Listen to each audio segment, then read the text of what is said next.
ஐயோ ஐயோ, அவரோட சக்கரை பந்தல் நடிச்சிருக்கேன்.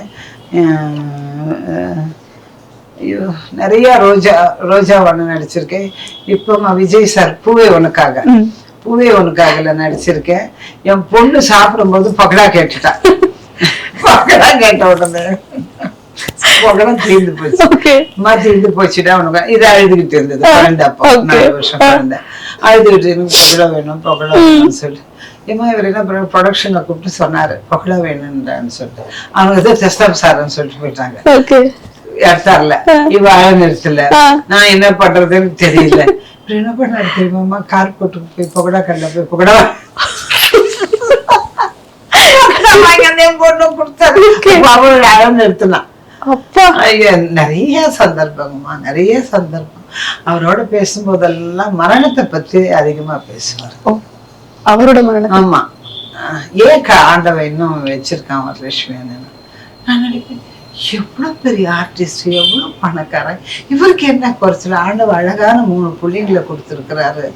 இவரே இப்படி ஃபீல் பண்றாருன்னு தோணும். ஆனா அவரு எப்பவுமே மரணத்தை பத்தி யோசிப்பாரு. எனக்கு என்னன்னே புரியாது. நீங்க நடிச்சிட்டு இருக்கும் போது நிறைய பேர் உங்களை பத்தி கிசுகிசுல எழுதிருப்பாங்க. அதெல்லாம் உங்களுக்கு அடப்பாவில்லை இதெல்லாம் எழுதிருக்கீங்களா அப்படின்னு நீங்க யோசிச்சது உண்டா? யோசிச்சுதா ரொம்ப ஃபீல் பண்ணிருக்கேன்.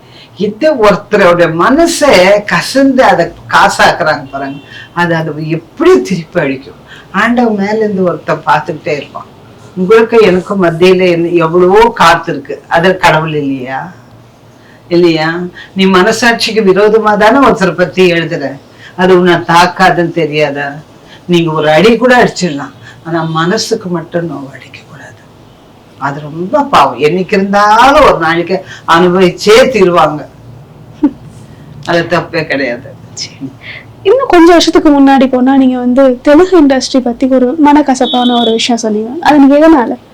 அதுதான் எதுக்கு இவங்க என்ன ஒரு எங்க தாத்தா எல்லாம் பெரிய ஜமீன்தார், பெரிய பெரிய ஜமீன்தார், எவ்வளவோ தான தர்மம் பண்ணிருக்காங்க. இன்னைக்கும் எங்க பேர்ல ஸ்கூல் காலேஜ் எல்லாமே நடக்குது. அதெல்லாம் எங்க தாத்தா அவங்க கொடுத்தது. எங்க அப்பா எல்லாம் ஒரு ஊரையே எழுதி கொடுத்துருவாரு. ஒரு ஊரையே எழுதி கொடுத்துருவாரு. அதுக்கு பேர் அப்பா பேர் தான் வச்சுக்குவாங்க, ராமச்சந்திராபுரம் சொல்லிட்டு. ஏன் என் கண்ணு முன்னாடியே எத்தனையோ பேர் சின்ன சின்னவங்களா இருந்தவங்க எல்லாம் ப்ரொடியூசருங்களா